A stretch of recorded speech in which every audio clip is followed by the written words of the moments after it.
히브리서 12장 1절부터 3절입니다. 이러므로 우리에게 구름같이 둘러싼 허다한 증인들이 있으니 모든 무거운 것과 얽매이기 쉬운 죄를 벗어버리고 인내로써 우리 앞에 당한 경주를 하며 믿음의 주여 또 온전하게 하시는 이인 예수를 바라보자. 그는 그 앞에 있는 기쁨을 위하여 십자가를 참으사 부끄러움을 개의치 아니하시더니 하나님 보좌 우편에 앉으셨느니라.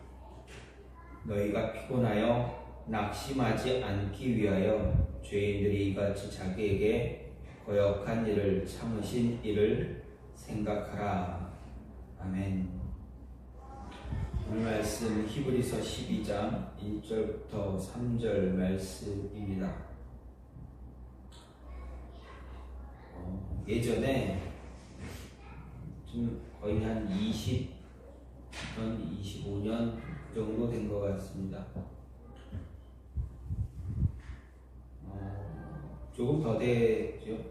거의 한 20, 30년 정도 된 전에 한 책이 교회, 기독교 안에서 한 책이 좀 많은 베스트셀러가 한두 달 만에 베스트셀러가 된 책이 하나 있습니다. 미국에 있는 리거렌 목사님이 지은 목적이 이끄는 삶이라는 책이 출판됐습니다. 출판되고 나서 우리나라로 번역되고 나서 한두 달 만에 기독교 서점에서 베스트셀러로 등극을 했습니다. 참 많은 교회들, 많은 목사님들이 그 책을 읽고 신앙생활을 할 때 목적을 갖고 신앙생활을 하고 뿐만 아니라 우리가 하루하루 살아갈 때 또 한 달, 또 1년, 2년 이렇게 살아갈 때 우리 인생을 살아갈 때 목적을 갖고 살아가야 한다라는 것을 생각할 수 있게끔 해준 책입니다. 교회에서는 신앙생활을 아이들을 가르칠 때도 목적을 갖고, 그리고 우리가 성경을 볼 때도 목적을 갖고 보아야 한다라는 것을 이야기해 줍니다. 요즘 들어서는 이런 비슷한 모습이 하나 있습니다. 기독교 안에서는 아니지만 일반적인 모든 사람들 안에서 있는 그러한 모습입니다. 몇 년 전부터 다이어트가 갑자기 또 유행이 됐습니다. 그러면서 다이어트를 성공하기 위해서는 목표가 있어야 된다, 목적이 있어야 된다 라는 이야기를 또 많이 합니다. 오랫동안 하지 말고 단기간 이룰 수 있는 목표를 가지고 해야 한다라는 것을 이야기합니다.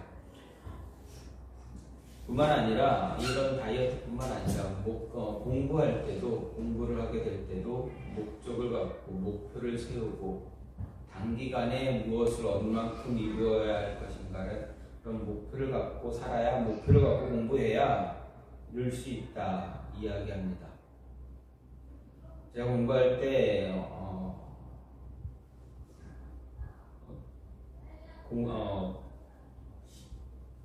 공부할 때 어떻게 만나게 된 분입니다. 제가 다니는 제가 졸업한 이후에 교수님으로 오신 분인데 어떻게 만나서 기회가 돼서 만나게 되었고 또 이렇게 이야기하다 보니까 그분이 그런 이야기를 합니다. 그 교수님이 이런 이야기를 했습니다. 목사님은 작은 목표, 작은 성공을 좀 많이 이루었으면 좋겠습니다 라는 이야기를 해주셨습니다. 무슨 말인가 하면 하루하루 어떤 목표를 세우고 조금 적은 목표를 세우고 그 목표를 성취하는 그 기쁨을 좀 많이 가졌으면 좋겠습니다 라는 이야기를 하셨습니다. 생각을 해보면 우리가 하루하루 살아가면서 성공이라는 것을 느끼지 못할 때가 있습니다. 성공이라는 말은 우리가 흔히 세상적인 생각을 하게 되는데, 이 성공이라는 것은 우리가 하나의 오늘은 내가 성경 말씀을 한 장을 읽어야지, 아니면 세 장 읽지, 뭐 세 장, 10장 읽어야지 라는 것, 아니면 오늘은 내가 영어를 다시 공부하기 위해서 영어 단어를 10개는 외워야지, 아니면 영어 문장 2문장, 3문장은 암기해봐야지 라는 이런 아주 작은 그런 목표를 세우고, 그거를 매일매일 이루면서 그 목표를 세웠던 그것을 이루는 그런 기쁨, 그 목표를 성취한 그 기쁨을 누릴 수 있는 사람이 되어보아라. 그러면 그것이 조금씩 작은 것들이 쌓이면 이제 어느 시간이 지나면 큰 기쁨, 큰 성취감을 가질 수 있다라고 이야기를 해 주셨습니다. 신앙생활도 마찬가지입니다. 우리가 예수님을 믿고 우리의 신앙생활, 믿음생활하는 것도 마찬가지입니다. 오늘 히브리서 기자도 마찬가지입니다. 오늘 말씀을 보게 되면 믿음의 경주를 잘 이루어가야 한다 이야기합니다. 믿음의 경주를 잘 이루어가기 위해서, 그 경주를 완주하기 위해서 히브리서 기자는 무엇라 이야기합니까? 목적을 갖고 목표를 세우고 그 목표를 완성하며 이루게 되면 믿음의 경주 완주할 수 있다 이야기하고 있습니다. 여러분, 신앙생활을 살 때 2024년도 이제 며칠 남지 않았습니다. 23년도 흥구영신 예배를 드리면서 어떤 목표를 설정해 보셨습니까? 그 목표 얼만큼 완주하고 있습니까? 혹시 그때의 모습은 다 잊어버리지는 않았는가? 물론 잊어버릴 수도 있습니다. 어쨌든 그 모습 한 해가 이렇게 모여져서 우리의 믿음의 경주가 완주가 됩니다. 한 해 세우는 그런 목표가 하나씩 채워질 때 우리의 믿음의 경주는 완주할 수 있다라는 것입니다. 그러면 이 믿음의 경주, 히브리서 기자가 말했던 이 믿음의 경주를 잘 완주하기 위해서, 잘 이끌어가기 위해서 어떻게 해야 되느냐? 조금 전에도 말씀드렸듯이 정해진 목표가 있어야 한다는 것입니다. 정해진 목표를 세우고 그것을 바라보고 달려갈 때 그 목표를 이룰 수 있고 목적을 이룰 수 있고 믿음의 경주, 한 해 1년 동안 세웠던 그 경주를, 달려왔던 경주를 완주할 수 있다라는 것입니다. 2절 3절 말씀을 보면 믿음의 주여 또 온전케 하시는 이인 예수를 바라보자 저는 그 앞에 있는 즐거움을 위하여 십자가를 참으사 부끄러움을 개의치 아니하시더니 하나님 보좌 우편에 앉으셨느니라. 너희가 피곤하여 낙심치 않기 위하여 죄인들의 이같이 자기에게 거역한 일을 참으신 자를 생각하라. 이렇게 말하고 있습니다. 우리는 일반적인 보통의 사람들, 저나 여러분이나 모든 사람들이 다 해당되는 것 같습니다. 자녀들에게 묻는 질문이, 공통된 질문이 있습니다. 너 커서 뭐가 될래? 어떤 사람 될래? 어떤 사람 되고 싶니? 어떻게 크고 싶니? 라고 물어봅니다. 왜 그렇습니까? 왜 이런 질문들을 합니까? 공통적인 답은 자녀들이 잘 되기를 원해서 그렇습니다. 지금 내가 사는 것보다 조금 더 좋은 삶을, 편안한 삶을, 윤택한 삶을, 좀 풍요롭고 부유한 삶을 살기를 바라는 마음에서 너 어떤 사람이 될래? 물어봤다가 내 성에 차지 않으면 내가 원하는 목표를 아이에게 집요하게 주입시키는 그런 모습도 있습니다. 더 풍요로운, 더 지금보다 더 좋은 그런 삶을 살기를 원해서 아이들에게 질문하기도 하고 내 마음에 들지 않는 답을 하면 억지로 그 답을 그 아이에게 주입시킵니다. 그 아이가 그것을 하게 합니다. 그런데 성경 말씀을 보면 정작 성경에서 말하는 좋은 삶, 풍요로운 삶, 그렇게 이야기하지 않습니다. 믿음의 자녀들에게 풍요로운 삶은 하나님을 더 많이 알아가는 삶이라고 이야기하고 있습니다. 그렇다고 세상이 말하는 성공이라는 삶을 거부하라라고도 이야기하지 않습니다. 성경은 세상이 말하는 그 성공, 일반적인 사람들이 원하는 그러한 성공, 그들이 생각했던 기준 그대로 따라가는 것은 아니지만 그런 성공을 하지 말라고 이야기하지도 않습니다. 그런 성공을 하면서 하나님이 주신 하나님 말씀을 통해서 성공하는 삶, 그 삶을 살다 보면 세상 사람들이 원했던 그 삶도 이루어질 것이다 라고, 분명히 이루어진다 라고 성경은 이야기하고 있습니다. 먼저가 무엇입니까? 우선이 되는 삶이 무엇입니까? 신앙 안에서 살아가는 삶입니다. 신앙 안에서, 믿음 안에서 성공적인 삶을 살아가다 보면 하나님께서 은혜로 세상의 기준이, 세상이 말하는 그런 풍요로운 삶도 살 수 있다라는 것입니다. 그렇다면 믿음 안에서 풍요로운 삶을 살기 위해서 가장 먼저 해야 할 것이 무엇이냐? 그 기준을 삼아야 될 것이 무엇이냐? 바로 예수 그리스도다라는 것입니다. 우리의 삶의 목표는 예수 그리스도를 닮아가는 것입니다. 우리의 삶의 목적, 마지막 목적은 무엇입니까? 예수님 닮아가는 삶입니다. 그래서 우리가 지금 하늘나라 가는 그 순간까지 우리의 삶을 성경에서는, 기독교에서는 어려운 용어로 무엇라 이야기합니까? 성화라는 이야기를 합니다. 성화라는 것, 예수님을 닮아가는 그러한 삶이 바로 성화되어가는 삶입니다.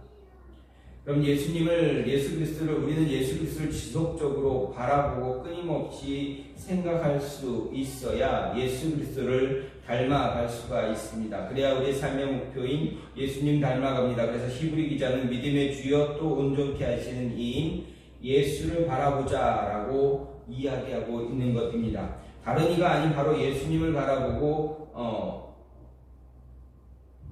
예수님을 바라보아야 우리 믿음의 삶의 목표를 이룰 수 있다라는 것입니다.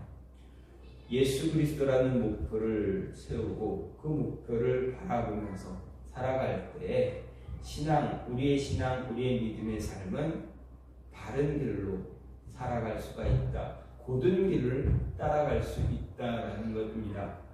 어느 농부가 자신의 아들에게 이제 농사를 가르칩니다. 농사를 가르치면서 밭에 자신의 아들을 데리고 갑니다. 그리고 소의 코에 멍에를 끼운 다음에 그 자신의 아들에게 밭을 갈도록 시킵니다. 내가 한번 이 밭을 갈아보아라. 멍에를 낀 이 소를 가지고 밭을 한번 갈아보아라 시켰습니다. 아들은 그게 무엇이 어렵겠느냐 생각하고 소를 몰면서 밭을 갑니다. 쭉 갈고 나서 참 잘했다 스스로 만족하면서 뒤를 돌아보았더니 자신이 간 밭의 일랑은 이제 삐뚤빼뚤 왔다 갔다 합니다. 근데 옆에 있는 아버지가 간 밭을 봤더니 아버지가 간 것은 일직선이었습니다. 그래서 묻습니다. 아버지는 일직선, 그러니까 밭을 가는데 일직선이 됐는데 나는 왜 이렇게 울퉁불퉁 곡선이 돼서 이쪽 왼쪽으로 갔다 오른쪽으로 갔다 왜 그랬습니까? 묻습니다. 그때 아버지가 이야기합니다. 얘야, 너는 밭을 갈 때 무엇을 바라보고 갈았느냐? 밭을 갈 때 뭘 보고 무엇을 목표를 두고 밭을 갈았니? 라고 묻자 아들이 이야기합니다. 아버지, 나는 소를 보고 갈았습니다. 아버지가 이야기를 움직이는 물체를 보고 갈면, 움직이는 물체를 보고 앞으로 나아가면 흔들릴 수밖에 없다.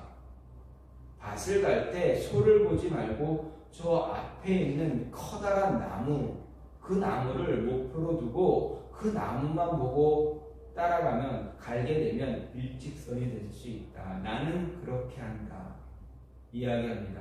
그렇습니다. 목표는 하나의 뚜렷한 목표를 바르게 세워놓고 그 밭을 갈아갈 때 밭을 갈게 되면 일직선이 됩니다. 소를 바라보면 소가 어디로 가는지 모릅니다. 오른쪽으로 가는지 왼쪽으로 조금 치우치는지 알 수가 없습니다. 그러나 움직이지 않는 목표를 정해놓으면 삐뚤삐뚤 좌우로 왔다 갔다 하지 않는다라는 것입니다.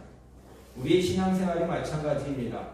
예수 그리스도라는 목표를 두고 그 목표를 바라보고 나아갈 때 우리의 신앙, 우리의 믿음의 길은 삐뚤빼뚤 좌우로 움직이는 것이 아니라 올곧게 직선으로 따라갈 수 있다는 것입니다. 우리 자녀들에게도 바른 믿음을 가르치고 바른 신앙의 모습을 갖게 하기 위해서는 예수 그리스도라는 바른 목표를 아이들에게 갖게 해야 합니다.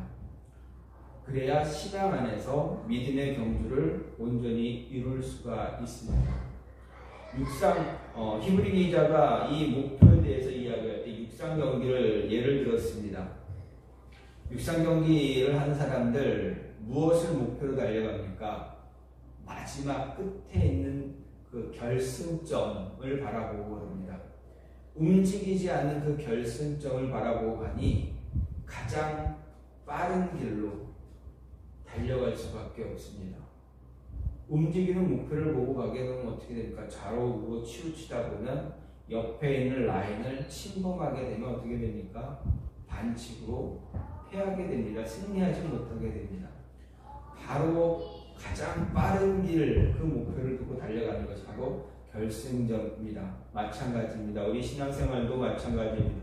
예수 그리스도라는 목표 정해놓고 그 목표 보고 달려가야 합니다. 그래야 흔들리지 않게 됩니다. 어려움이 오고 힘든 일들이 다가왔을 때도 흔들리지 않고 끝까지 이겨내며 나아갈 수 있다는 겁니다. 따라서 우리 믿음의 경주 완주하기 원한다면 다른 목표를 가지라. 히브리서 기자가 이야기합니다. 또 한 가지는 무엇입니까? 복장을 간편하게 하라 말합니다.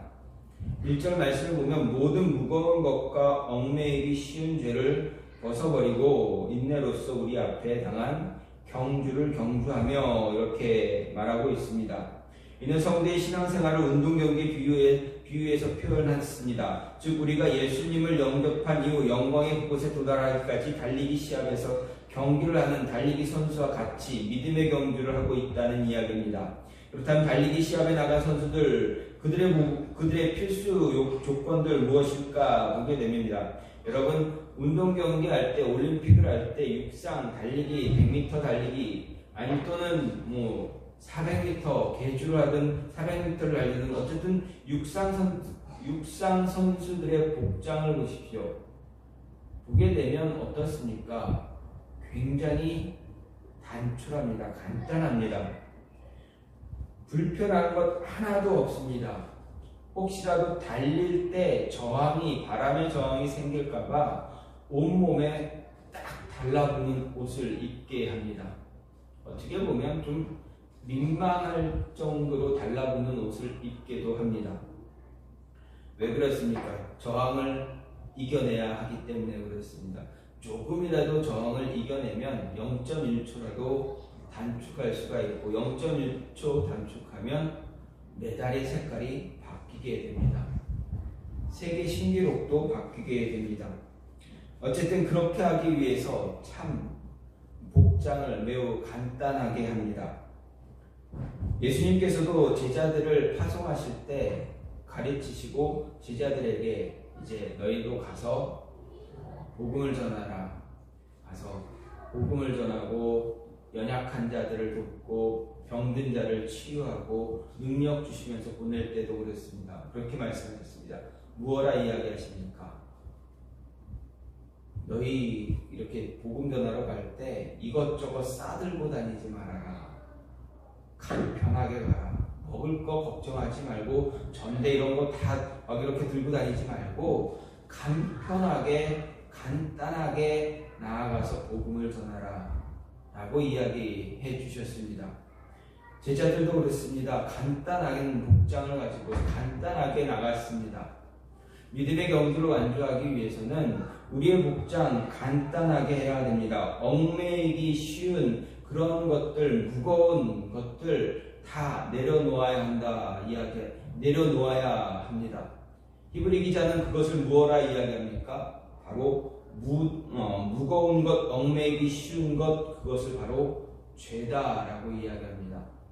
죄가 우리의 몸을, 우리의 삶을, 우리의 발을 붙잡는다라는 것입니다. 그것을 다 벗어버리고 내려놓고 죄라는 것 때문에 우리가 살아가야 될 우리 믿음의 경주에 걸림돌이 되지 않도록 그 걸림돌에 넘어지지 않기 위해서 그 모든 것들 다 내려놓을 수 있는 모습 가져야 한다라는 것입니다. 그래야 믿음의 완주할 수가 있습니다. 그럼 그 죄들 무엇입니까? 베드로는 사랑하는 자들아 나그네와 행인 같은 너희를 권하노니 영혼을 거스려 싸우는 육체의 정욕을 제어하라 라고 했습니다. 즉 죄라는 것은 우리의 몸을, 우리의 정욕을 제어할 수 있는 그런 모습, 우리로 하여금 힘들게 하는 것입니다. 하나님께 나아가는 그 길을 어렵게 말하는 것입니다. 다시 말하면 그 죄라는 것, 영혼을, 우리 육체의 정욕을 이야기하는 것은 무엇입니까? 교만함, 영적인 나태함, 불신앙 등 이런 모든 것들입니다. 그런 것들을 내려놓아야 훌훌 털어버려야 바른 믿음의 경주, 완주할 수 있다라는 것입니다. 사도 바울은 회심하기 이전에 사도 바울은 어땠습니까? 정말 잘 차려입은 신사와 같은 그런 복장을 했던 사람입니다.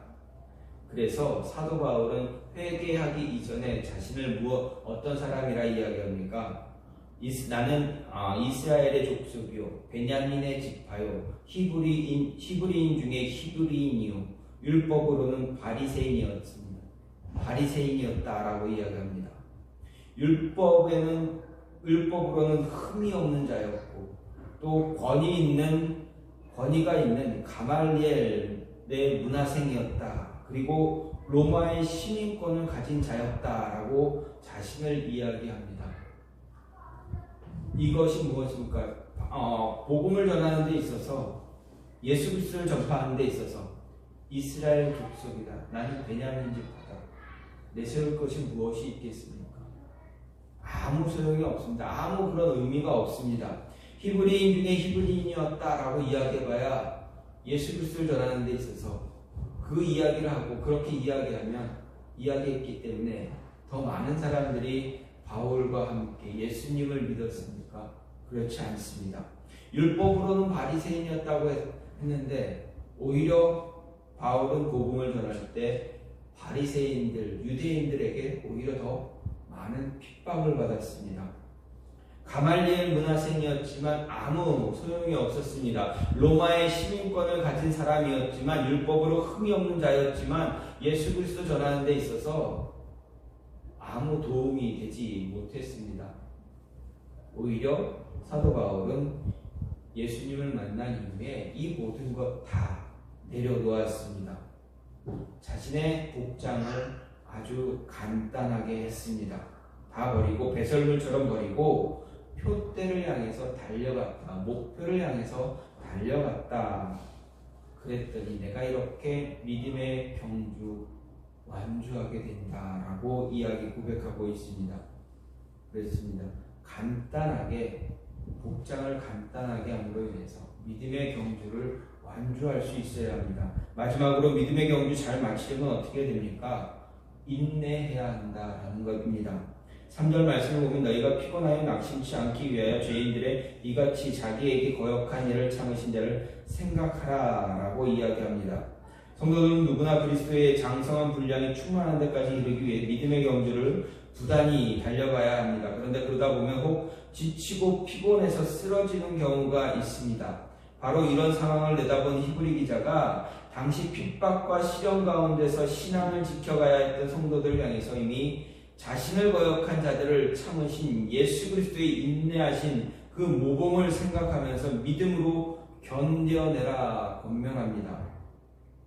그렇습니다. 예수님은 우리에게 인내의 모범을 보여주신 분입니다. 본래 하나님이신 분이, 근본 하나님의 본체이셨던 그분이 피조물 우리를 구원하기 위해서 하나님을 영접하지 않고 오히려 때리고 희롱하고 능욕하며 배척했던, 십자가에 달리라 그렇게 외쳤던 그런 자들을 위해서 끝까지 참아내셨다라는 것입니다.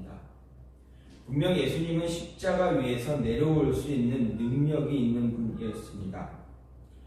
지나가던 사람들이, 밑에 있는 유대 종교 지도자들이 내가 말한 대로 거기서 내 능력으로, 너의 능력으로 내려와 봐라. 그럼 내가 믿겠다. 그러면 내가 믿겠다. 내 눈앞에서 지금 내 눈앞에서 너의 능력을 보여주면 내가 믿겠다. 예수님은 그러한 조롱까지 참으셨다, 이겨내셨다라는 것입니다. 아마도 보통 사람들이었다면, 우리들이었다면 정말 그 위에서 그래? 내 능력 보여주면 너 믿겠어? 라고 하면서 아마 그 위에서 능력 보여주며 뛰어내려왔을지도 모를 것 같습니다. 예수님이 만약에 그 위에서 내려오셨다면 과연 그 이야기를 한 사람이, 그 유대인, 그 종교 지도자가 예수님을 믿었겠습니까? 믿을 수 있었을까요? 아마 예수님이 내려왔어도 그는 예수님 믿지 않았을 것입니다. 예수님이 메시아라는 사실을 믿지 않았을 것입니다. 내려왔다 다시 올라갔을지라도 그는 믿지 않았을 것입니다. 예수님은 그 모든 것을 다 참아냈습니다. 인내했습니다. 그것을 이겨내야만 하나님께서, 성부 하나님께서 태초 이전에 예비하신 구원의 사역을 완성할 수 있기 때문입니다.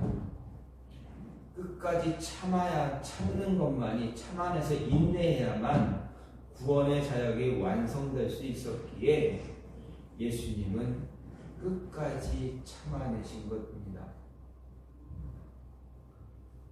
믿음의 경주를 완주하기 위해서 성경은 많은 곳에서 이야기합니다.